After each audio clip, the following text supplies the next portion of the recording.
My name is Matthew Todd, and welcome to Inside the Scale Up. This is the podcast for founders and executives in tech looking to make an impact and learn from their peers within the tech business. We lift the lid on tech businesses, interviewing leaders and following their journey from startup to scale up and beyond, covering everything from developing product market fit, funding and fundraising models to value proposition structure and growth marketing. We learn from their journey so that you can understand how they really work, the failures, the successes, the lessons along the way, so that you can take their learnings and apply them within your own startup or scale up and join the ever-growing list of high-growth UK SaaS businesses.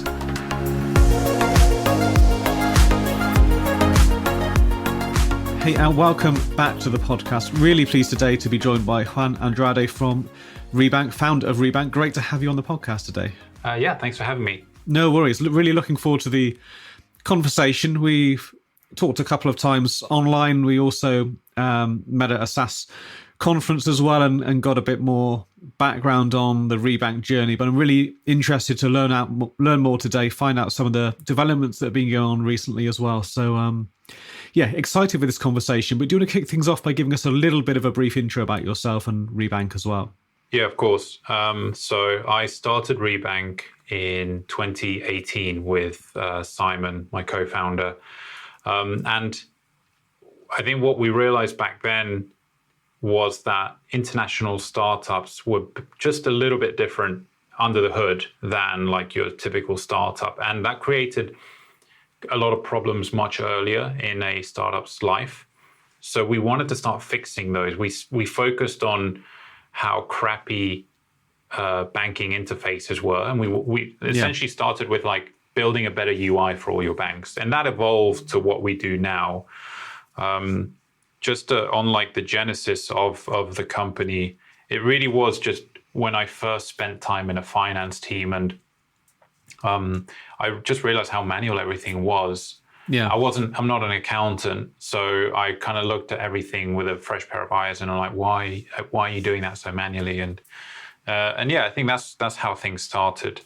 My background is mostly been in financial services, insurance, creating card products, and mostly in B2C actually. And then I made the switch to B2B for Rebank. And yeah, that's it really.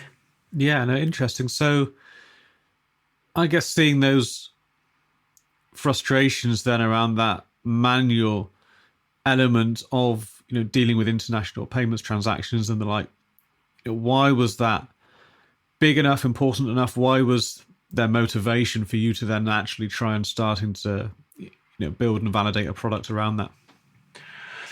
Yeah, it was more of a desire to start my own thing, and then me kind of looking for the right problems and solutions. And why, I don't know why I wanted to start my own thing, but I felt like I got really annoyed that I was becoming an expert at a thing that I didn't really care about at work. Someone basically decided like, okay, you have to be an expert at this and make it better. And I would do that. So yeah, I kind of got bored with that. So I thought, okay, what do I actually want to be an expert of? And for some reason I decided business banking and international payments. Why does it interest me? It might be just because I've sort of lived in different countries, so I've experienced those pains on a personal level. But it was really just watching my teammates at Secret Escapes, the startup I used to work at, just watching them suffer through like the simplest of tasks. I think all of those things combined to make me feel like I had enough to start a company. And like looking back, I was so clueless. But at the time I was like, yeah, this is enough. I've got it. Yeah. You've got that idea that you think is worth pursuing. Yeah. So what did that look like then with that motivation, enthusiasm in mind? How did you take things forward? Well, I, for some reason, decided that I needed to do an MBA before I started my company. I guess I didn't really have the confidence to just go out on my own. And I knew that my financial skills were not very good. At the time, I thought my product and ops and support skills were great, and they weren't. But I didn't have full confidence in my abilities. So I did an MBA, which I'm going to say now if you're thinking of starting a company, you should not do an MBA. It does give you a ton of confidence, and like awareness of stuff, but it's not actually that helpful. But I did that, and then partway through the masters, I quit my job, and I started the company. What was that early product then? What did that look like, and how did you go about building that? Oh yeah, so I went to all of my friends and asked them to introduce me to their finance manager in their company. Most of them said no, but I eventually spoke to enough people to form like an idea of okay, what's the pain point and who does it affect the most. I made sure to speak to people that I thought might not have the problem as well as have the problem to help me refine sort of the target. Yeah, okay. And yeah, I just started sort of whiteboarding, and I just thought, well, like, this is the information. I think this account should go here. And I already had some knowledge of a new regulation that was coming into Europe called PSD2, because I would just read a lot of white papers for my housemate. I would walk home. Walk from the tube to home, and I'd have a white paper, and because you'd print stuff off. Even 5 years ago, you'd print stuff off. I'd be reading it. My housemate always say, sometimes I see people from far away, and if they have a piece of paper in their hand, I know it's you reading the white paper. It's just I kind of geeked out on what was going on in payments, and then I just spoke to people and asked them what their problems were to make sure it wasn't an isolated thing at Secret Escapes. From there, then, how did you build that first iteration? The feature set, what did that look like, and how you were able to bring those early customers on to prove that actually that was right, that research did validate the idea? It wasn't that well organized if I think back to it, but I realized that I needed a technical co-founder. So I started looking for someone. It took me ages, took me 6+ months of proper hardcore searching, but it may be 12 months of trying to get people to help me create a job description. Yeah. But after meeting 50, 60 people, I sort of had this almost like this gut check that I could do with someone. So when I met Simon, it just sort of everything kind of worked. And at the time he was also looking to start something new, and he had 4 or 5 different founders, trying to do the same. But I guess what I did that was different, I already had some external validation because we got into some regulatory sandbox thing in the UK. Yeah. And I pitched him like I would pitch an investor, and I guess that was enough for him to sort of see that I was serious about this.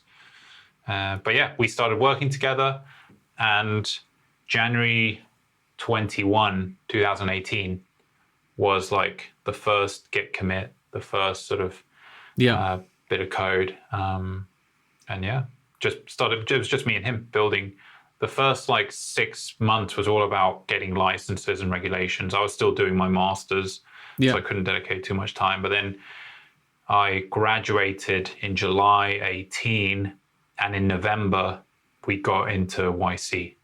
What was that like in terms of building up to that? Obviously, the financial sector, there's lots of regulations and things that you must do, but why then go look at YC? What are you hoping to get out of that?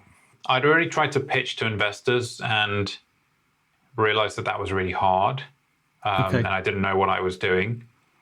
So I was trying to pitch to VCs, angels, family offices, and then getting into incubators. I was doing all of it, and really just because I didn't know, so I just did everything. And I realized that incubators might be a good way in given our stage, because we barely had an MVP. Yeah. I wasted a lot of time talking to VCs, frankly. But I applied to basically every single credible accelerator or incubator in the world, literally, and got rejected by all of them. The first time we applied to YC, I'd already had like 10 plus failed applications. So when I wrote the application, I got some help from like an advisor friend, and spent like a few days writing it. And we got an interview first time, which we failed. Like we actually didn't get in first time. But yeah, that's how we went about it. What about those failed applications, was missing? What was it, the proposition? Was it how you were positioning it? What did you change as you learned and developed those kind of incubator applications? Well, this is something I now tell founders that I speak to. Sometimes I'll meet early stage founders and they'll ask me about fundraising, and I think that it's a very common like fallacy, like maybe like the expert's fallacy, I call it. I don't know if that's right, but when you're an expert and you're thinking about it nonstop, and someone asks you questions, you want to give them all the detail, and that's really bad with fundraising, because most investors are more like generalists, and they see companies as having like maybe a few sort of leverage points that they want to understand. They don't want to understand like all the ins and outs of the Second Payment Services Directive and how the European Economic Area is going to change, blah, blah, blah, blah, all this shit that I would talk about. So, I was not succinct. Yeah. Which is like a rubric. Like investors use your communication skills as almost like a rubric, as a test. If you can't communicate quickly and clearly, like you're not going to be able to get money early. Yeah, absolutely. I think that's really good advice, and I think it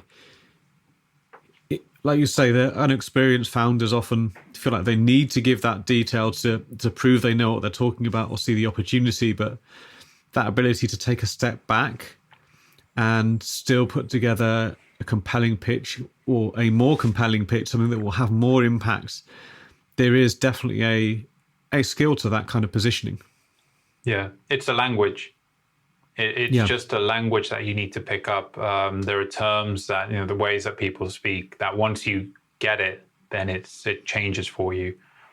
But it's still surreal, I think, that, and maybe it comes from, I find it funny that in my previous, like roles, I couldn't get someone to sign off on like a 20 grand tool, a 10 grand tool. Like I couldn't communicate well enough and write a good enough proposal to justify that.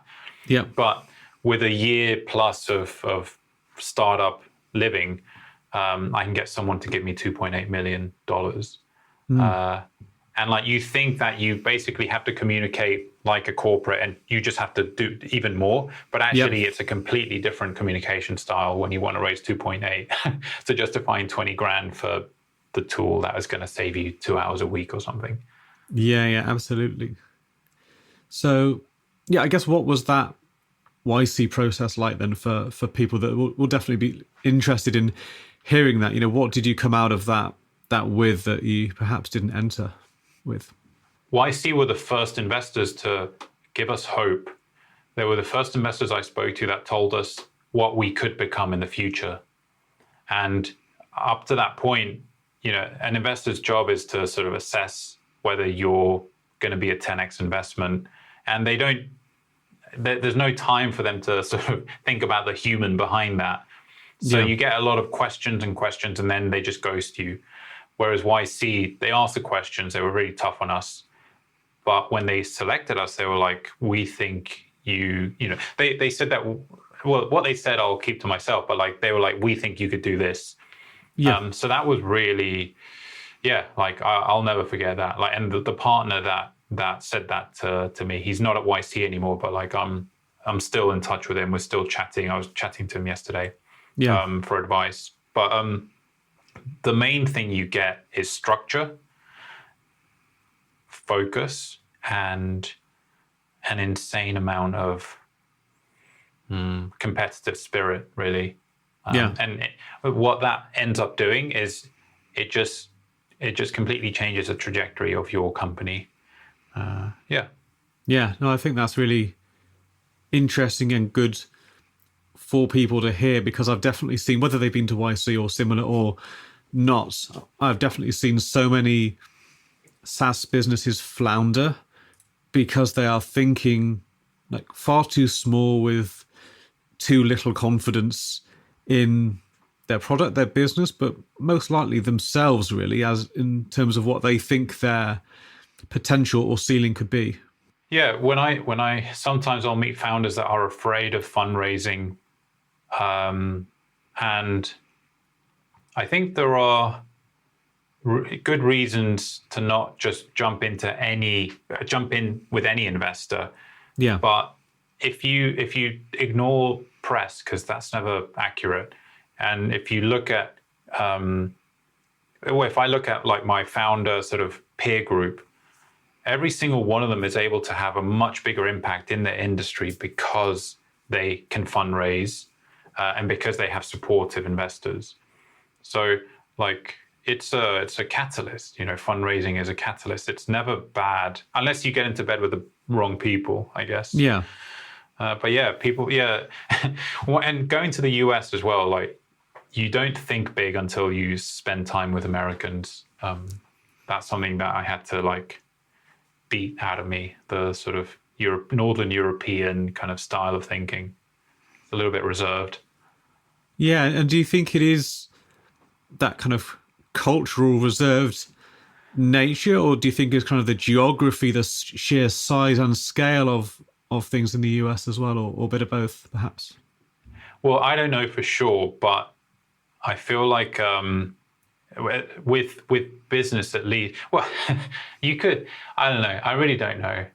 I feel like most of the sort of settlers that first landed in America were themselves kind of a little bit more adventurous or risk seeking than the people that stayed in Europe. Yeah. And then of those, the ones that went west, the furthest west, were themselves the most sort of risk-seeking opportunists, maybe. So it could go as far back as that. Because when you spend time in San Francisco, in Palo Alto, Mountain View, like the energy is completely different. And yeah, I've been lucky enough for that to rub off on me. But what is it? Yeah, I really don't know.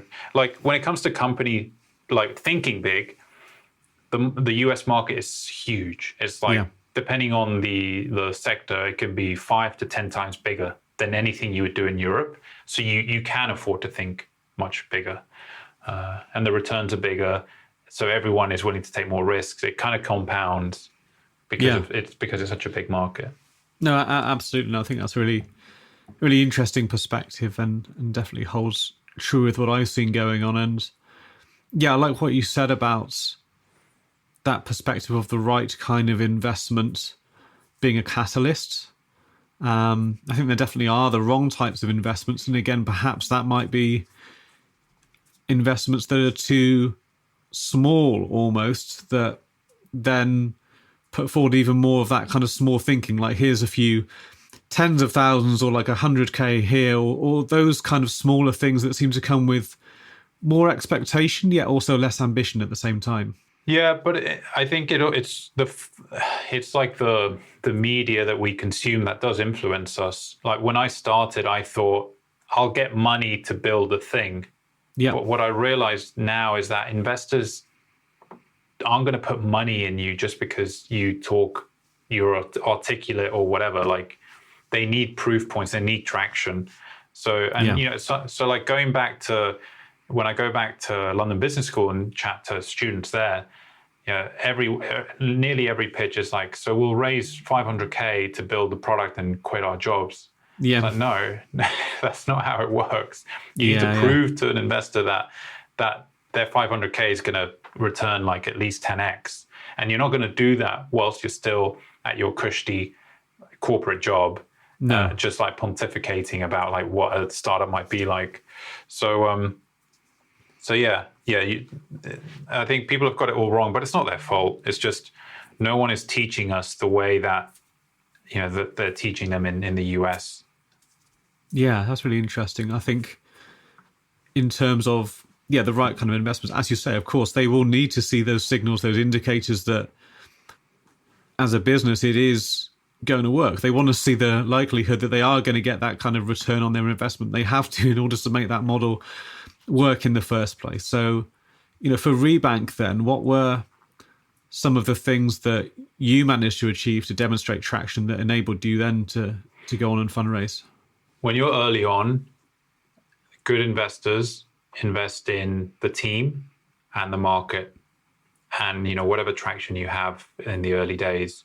So by going through something like Y Combinator, the team aspect of that calculation is partly validated, right? If you are a Techstars, EF, YC founder, you're going to get a different kind of conversation with investors than if you're not. Works for any accelerator incubator, most of them. Yeah. So that was basically it. It's like the hardest thing about going to Harvard is like getting into it. But once you're into it, it's, they don't want to throw you out. Like it's probably harder to get thrown out than it is to get in. So once you're in one of those accelerators, like that already opens a ton of doors. We built an MVP really quickly with a very small team, and just by talking to our users and just like shipping a lot during YC. We added a bunch of new features. We got like 55 companies in a couple of weeks. Yeah. And that was enough. But I think on the fundraising side, there are sort of the logical argument to invest in a young or early team. Yeah. And then there's the sort of irrational side. And I think we got lucky with the irrational side, meaning we managed to build FOMO in our fundraising process, which it's not easy to engineer, frankly, because I tried it afterwards and it kind of worked, but not as well. But we did that as well.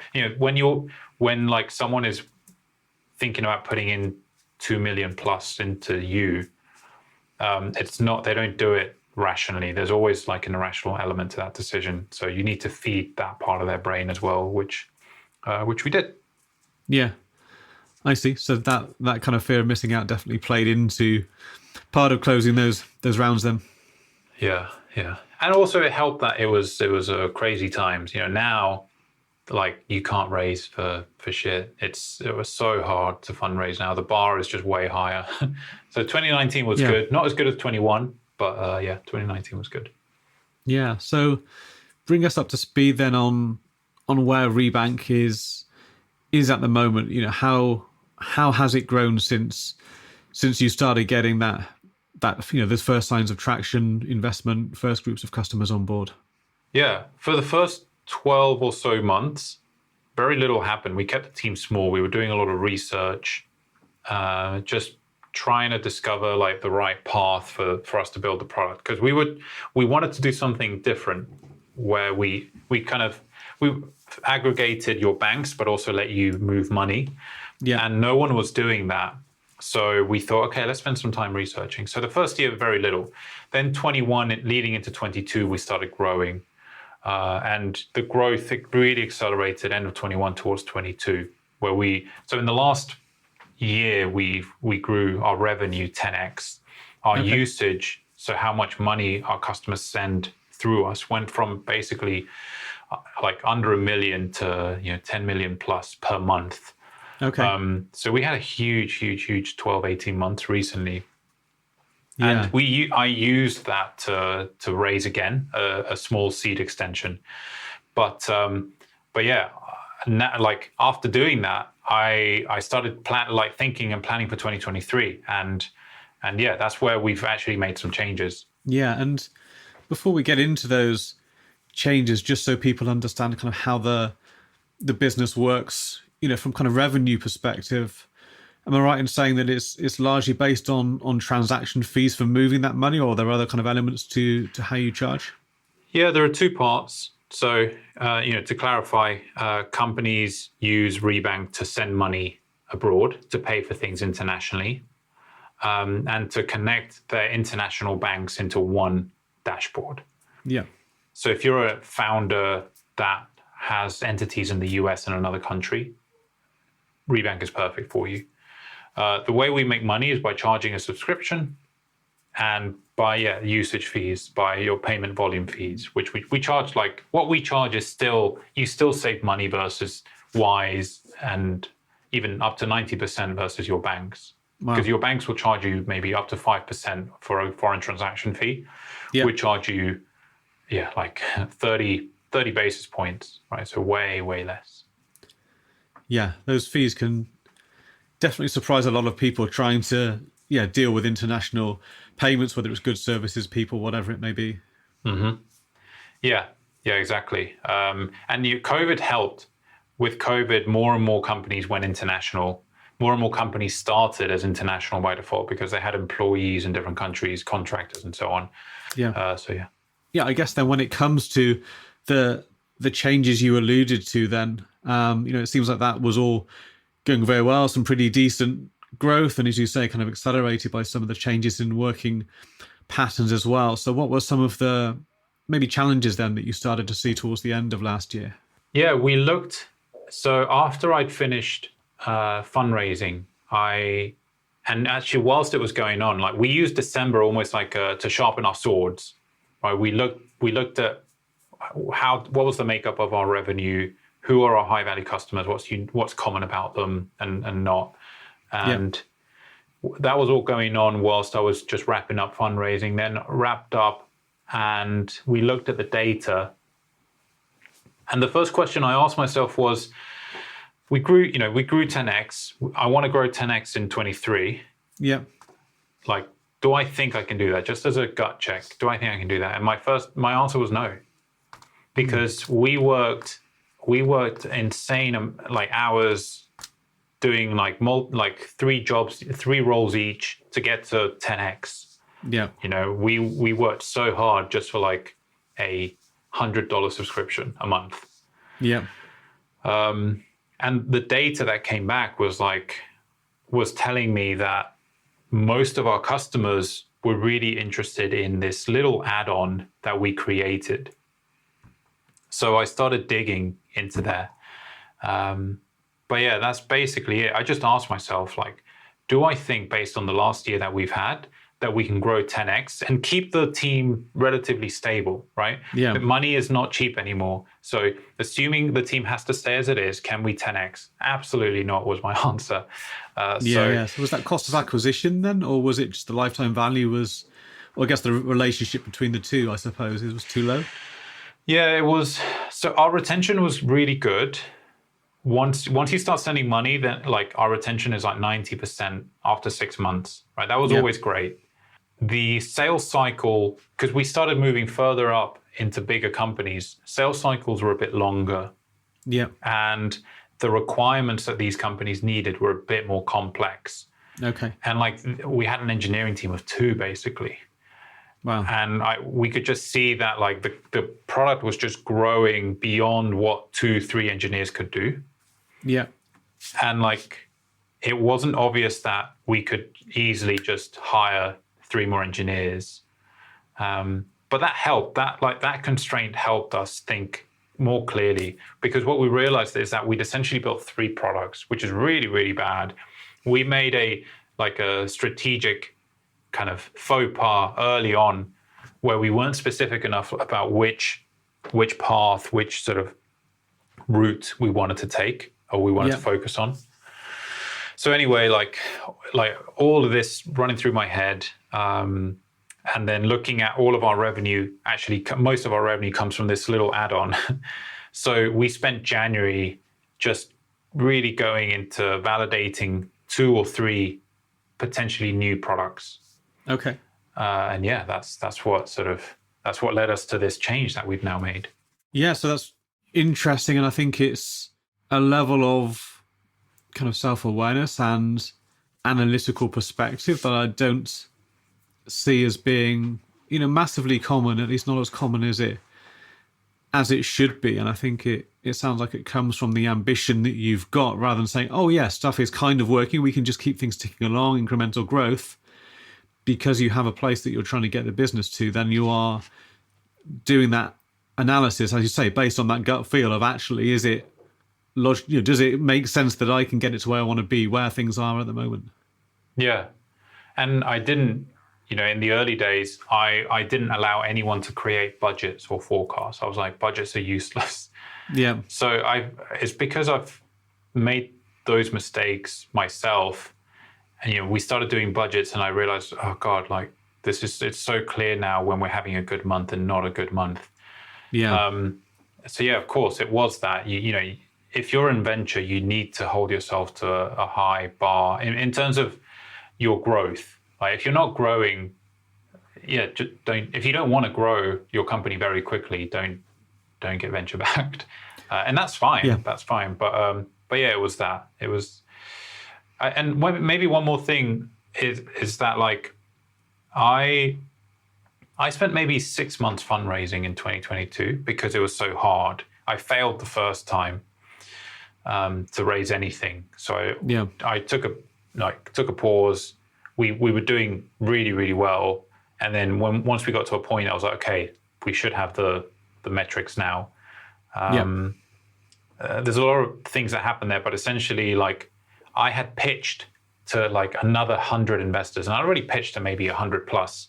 But I'd pitch like almost every day, and I created this sort of story, like the end goal, and I was like, okay, Juan, like, you've pitched this 100 times, like, do you believe it? Based on all the feedback that you've just had, do you still believe this yourself? Given the data, given my ambition to get to 10x, I'm like, no, something needs to change. So yeah, I guess awareness was definitely. Awareness is painful.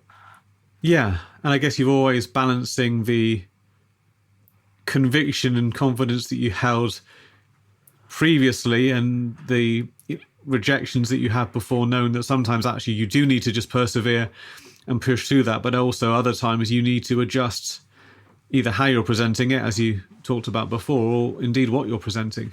Yeah, and I think it can be a hard thing for many founders to call, to make a call on which of those is the right thing to do. But also I think it can be incredibly difficult for any founder to admit that some of what they've done or some of the product that they may be quite attached to is not the thing that's going to take them to where they actually do want things to be. And I think it's being attached more to the vision of the business than for the particular vehicle, i.e. the solution, the product, in the way it's, takes form at any current moment in time.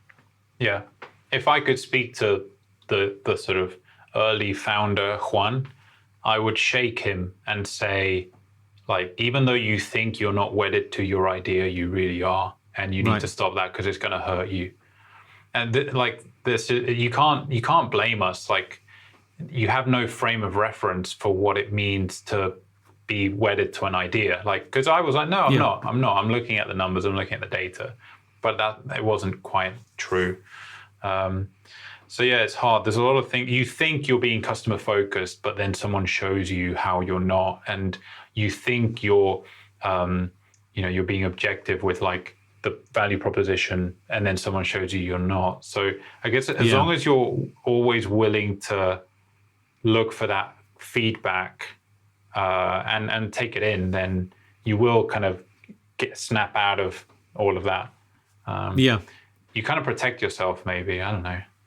Yeah, and I think it's healthy as well. I always tell people to hold, confidence in their conviction and go all in on something, but be willing to listen and change the thing that you're going all in on if that's what you're hearing from the market as well. It doesn't mean you shouldn't have confidence in whatever it is you're trying to achieve at any time, right? Yeah. So, I guess with that kind of learning then, with that change in perspective, what does that mean for Rebank now going forward? And how is the product changing, and how do you see yourself kind of making that transition? Yeah, so we committed to one of the hypotheses because we got some validation really early on from it, meaning that customers were willing to pay us almost 10 times more than they paid us for the previous product. And like there's from a business perspective, margins are much healthier. The competitive landscape it's not so red ocean, it's more blue ocean. And it's kind of like a niche thing that we think we can build up. So what we've ended up focusing on is helping startups that have multiple entities set up those entities in an automated way. So there's a ton of tax documentation, that like no one has a clue about, that we've automated for startups. So we had like, a bunch of customers that we were already doing that for, and now we've doubled down. We're going for much bigger companies. So we automate their intercompany agreements, which is a really weird tax term, which I never thought I'd get into, but yeah. Yeah, I mean, it certainly sounds very niche. I guess I'm trying to visualize the type of companies that have that problem. It can be anywhere from like a 2-person startup up to like a multinational. So I think one of the things that's happened recently is that more and more companies are international by default. They're default global because of COVID. And either they hire a lot of people in one country through someone like Deal or remote.com. They eventually realize, it's better if we have our own entity there. At that point, you need to have this tax thing in place. And if you don't, you can get fined. Retrospectively, you can be fined a percentage of your revenue. So right now, startups have 2 options. You have like talk to your accountant, which is cheap and mostly wrong because they don't understand the nuances of international tax. Or speak to a consultant, which is like correct but expensive, and it's sort of tailored to multinationals. Where we're coming in with like, we understand startups. We know you don't want to be like burdened with, unnecessary meetings with 5 different people. We can automate this. We just need a few inputs, and we're that happy middle.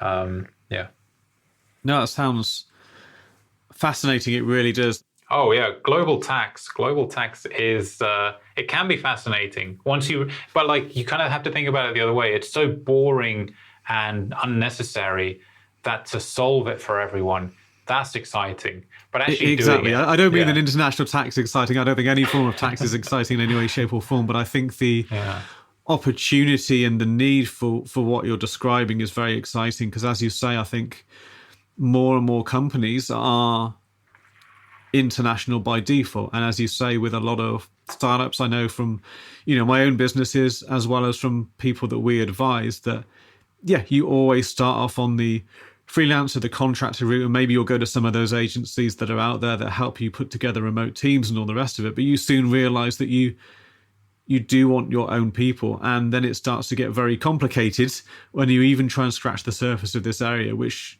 scares many people off.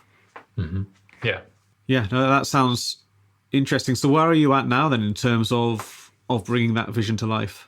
So we already have paying customers. We have an MVP for them, but we're adding more to the product. I think we look at it as like there's the sort of create your documents, but then also help you distribute those documents to the people that need to see them, the IRS, HMRC, your accountants, right? So that where in the past you would have to learn about this tax thing, liaise with accountants in all your entities, maybe speak to a lawyer or consultant, and then do the filings and confirm the documents and like check that you're happy with it and sign everything. Now you basically just receive the document from us without, we take the liability, you sign it, and then we send it to everyone that needs to take care of it, and that's it. So that second part is like what we're building up now, but we already have the MVP. Sounds like a really well thought out, well validated change of direction. And I can certainly, as I say, understand the problem that you're solving and the need for it. And I can understand future demand growing as working patterns and the way companies do work changes and evolves. But what is it then about this that gives you confidence? Not that, yes, you can get paying customers on board, but what is it about this that you think is going to let you get that level of growth that you're looking for the business? I mean, there's a few things, but when we speak to finance managers or founders, the conversation when it comes to this problem, like it's completely different. It's closer to, can you just please fix it? And like I'm kind of stuck because people are telling me different things. Right? Whereas with other, when people come in for like payments or something else, it's like, okay, I've checked Wise, I've checked Revolut, I want to check you guys out. And I'm comparing you against all of this. So I think there's that side where it just feels like a much bigger sort of hair on fire problem. And then I kind of hinted at the business kind of justification where healthier margins compared to the previous product. It is an area that we think is trending upwards now. Yeah. That's, you can't mitigate all the risk, right? No. There's still a lot of questions that we need to answer. But yeah, compared to the start of Rebank, it's like night and day.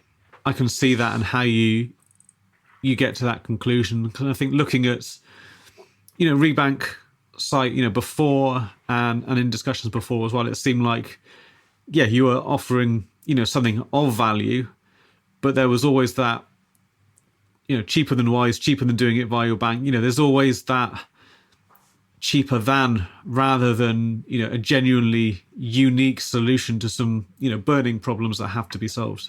And both are fine, but it depends on what your ambitions are and what you're trying to build, I think. Yeah.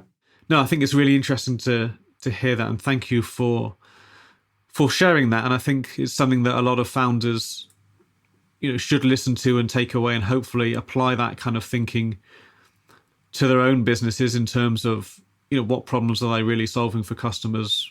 The VC, the venture front as well, I think is interesting, because as you say, if you do start to take on that investment, then there are growth expectations, and there have to be, in order for them to get a return. But that's not necessarily a bad thing. If you're looking to create a business at scale that has a lot of impacts, then if you truly are trying to do that, then your interests are aligned. Yeah, there's a lot of pieces, a lot of constituents to please. Once you spend enough time like in this space, you kind of build your little support network. That's also really important. Didn't even talk about that. But yeah. And yeah, I guess is that network part of what gives you that confidence in your ability to execute? Is that a sounding board helpful, I imagine? Always. In anything that you do, it isn't just about being a founder, or if you're a venture capitalist. Like if you can, go for a meal, go to the pub with 5 other people that are founders, that's slightly earlier, slightly later, like you. Yeah, you have the best conversations. I spent some time in the US last year for a YC reunion, and it was amazing. It was like the best week like in a long time, because you're just talking about all the problems, all the stuff that like you can't really talk to other people about, your friends or family. They don't get it. So all the problems, and how VCs are annoying, and like joking around, because VCs also find founders annoying, I'm sure. But yeah, the support network is something that you can build with, with the right people around you, or just by going for something like Y Combinator, Techstars, any of those. Yeah, no, I think that's a fair point. Like you say, it's not the kind of things you can talk to friends and family about. They probably won't get the problem space, the solution space, or what it means to try and build that type of company, right? Any of those things are so many steps removed from almost where their thinking is at. It's too much of a leap to, make that a useful conversation, I guess. Yeah. I mean, people, I always appreciate it, but you can't. Like, if I talk to you about having to make redundancy decisions and this, that, and the other, like it's like there's only so much your dad or mum can say about that. Yeah, absolutely, and probably a little bit biased because of their own, depending on what their professional experience is like. But a lot of my family and friends, there are obviously many people I know in the entrepreneurial space, but my family certainly aren't among them, right? So it's not the kind of things that they would experience. Their only kind of working experience as being that employee, rather than trying to create something from nothing. Yeah. No, thank you for that. I think thank you for sharing that. As I say, it's a really interesting perspective, and I look forward to finding out how this change in direction goes for Rebank. So I hope we do have a follow-up conversation. I'll definitely be following, and I'm sure we'll have other conversations as well, not on the podcast, about some potential ways I'm sure you may be able to help some people that we work with as well. So that would be interesting to find out more from a number of different perspectives. Yeah, always happy to help. Yeah, thanks, Matt. For anyone interested in finding out more, we'll obviously include links to Rebank as the one in the notes for the podcast, so people can go and check that out and see how things are developing for themselves as well. But thank you for taking the time today. Thanks a lot. Thank you for joining me on this episode of Inside the Scale Up. Remember, for the show notes and in-depth resources from today's guest, you can find these on the website insidethescaleup.com. You can also leave feedback on today's episode, as well as suggest guests and companies you'd like to hear from. Thank you for listening.